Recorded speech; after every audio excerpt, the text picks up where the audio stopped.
Okay, so this is the Forbidden Forest, chapter 15, I believe. Just one sec. Yep, chapter 15. We're almost done, so I'm just going to finish it up here. Here we go. So Hagrid has just taken off to go and find out what the big noise was and everything like that. Okay, and so the minutes dragged by. Their ears seemed sharper than usual.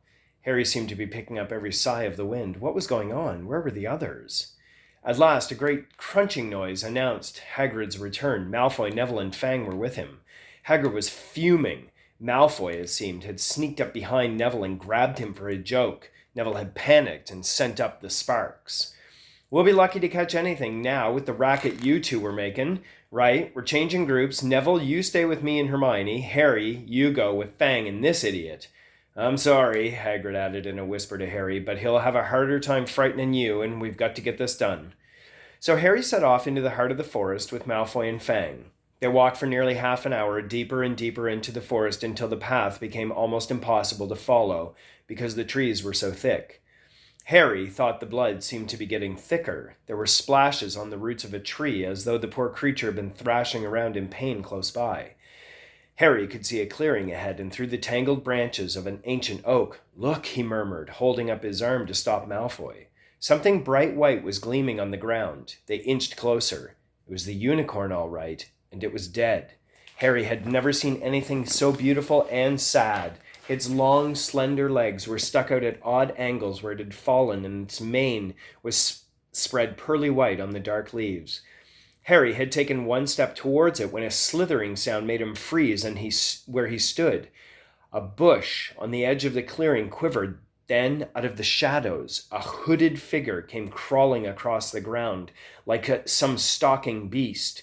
Harry, Malfoy, and Fang stood transfixed. The cloaked figure reached the unicorn. It lowered its head over the wound in the animal's side and began to drink its blood. Ah! Malfoy let out a terrible scream and bolted, and so did Fang. The hooded figure raised its head and looked right at Harry. Unicorn blood was dribbling down its front. It got to its feet and came swiftly towards him. He couldn't move for fear. Then a pain pierced his head like he'd never felt before. It was as though his scar were on fire. Half blinded, he staggered backwards. He heard hooves behind him galloping, and something jumped clean over at him, charging at the figure. The pain in Harry's head was so bad that he fell to his knees. It took a minute or two to pass, and when he looked up, the figure had gone. A centaur was standing over him. Not Ronan or Bane. This one looked younger. He had white, blonde hair and a palomino body. Are you all right? Said the centaur, pulling Harry to his feet. Yes, thank you. What was that? The centaur didn't answer. He had astonishingly blue eyes like pale sapphires. He looked carefully at Harry, his eyes lingering on the scar which stood out livid on Harry's forehead. You are the Potter boy, he said. You had better get back to Hagrid. The forest is not safe at this time, especially for you. Can you ride? It'll be quicker this way. My name is Firenes, he added, as he lowered himself onto his front legs so that Harry could clamber onto his back. There was a sudden sound of more galloping from the other side of the clearing. Ronan and Bane came bursting through the trees, their flanks heaving and sweaty. Firenes, Bane thundered. What are you doing? You have a human on your back. Have you no shame? Are you a common mule? Do you realize who this is? Said Firenes. This is the Potter boy. The quickly he leaves the forest, the better. What have you been telling him? Growled Bane. Remember, Firenes, we are sworn not to set ourselves against the heavens. Have we not read what is to come in the movements of the planets? Ronan pawed the ground nervously. I'm sure Firenes thought he was acting for the best, he said in a gloomy voice. Bane kicked out his back legs in anger. For the best? What is this to do with us?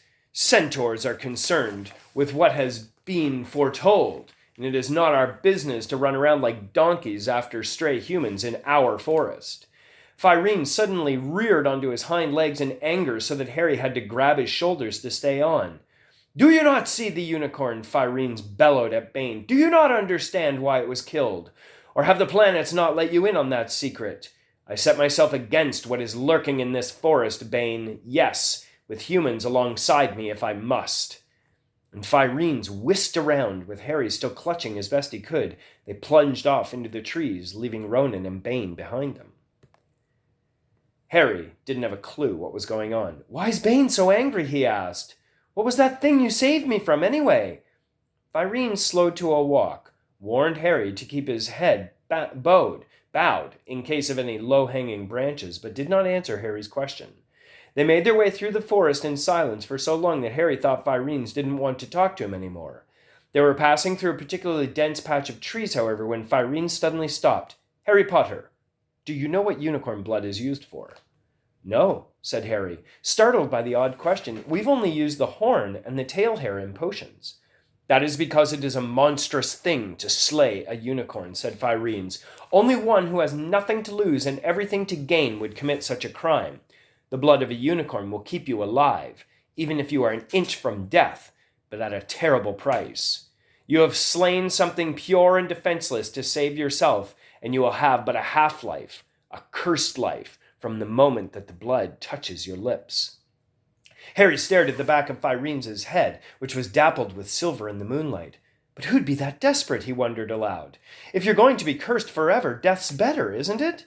"It is," Firenes agreed, "unless all you need is to stay alive long enough to drink something else, something that will bring you back to full strength and power, something that will mean you can never die.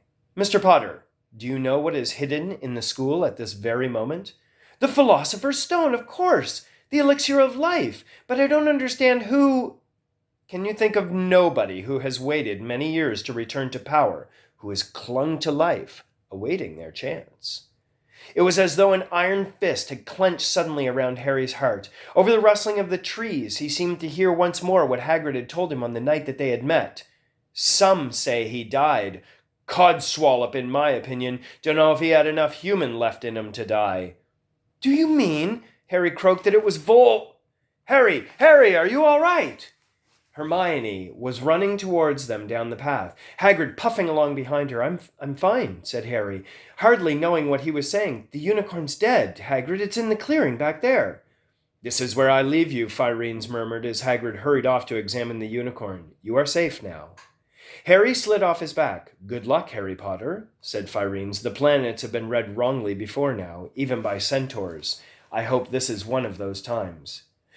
He turned and cantered back into the depths of the forest, leaving Harry shivering behind him. Ron had fallen asleep in the dark common room, waiting for them to return. He shouted something about Quidditch fouls when Harry roughly shook him awake. In a matter of seconds, though, he was wide-eyed as Harry began to tell him and Hermione about what had happened in the forest.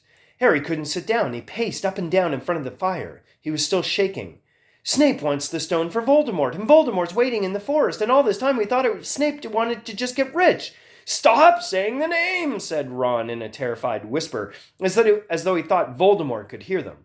Harry wasn't listening. "Firenes saved me, but he shouldn't have done. Bane was furious. He was talking about interfering with what the planets say is going to happen. They must show that Voldemort's coming back. Bane thinks Firenes should have let Voldemort kill me. I suppose that's what's written in the stars as well." "Will you stop saying that name?" Ron hissed. "So all I've got to do is wait now for Snape to steal the stone," Harry went on feverishly. "Then Voldemort will be able to come back and finish me off. Well, I suppose Bane will be happy." Hermione looked very frightened, but she had a word of comfort. "Harry, everyone says Dumbledore's the only one you know who was ever afraid of. With Dumbledore around, you know who won't touch you. Anyway, who says the centaurs are right? It sounds like fortune-telling to me, and Professor McGonagall says that it's a very imprecise branch of magic." The sky had turned light before they stopped talking. They went to bed exhausted, their throats sore, but the night's surprises weren't over. When Harry pulled back his sheets, he found his invisibility cloak folded neatly underneath him. There was a note pinned to it, just in case. So now we're at the beginning of chapter 16, Through the Trap Door. I'm going to pause right there, and then I'm going to pick it back up again and either do another reading this evening, which I'll send along, or one first thing tomorrow. Okay? Sweet dreams.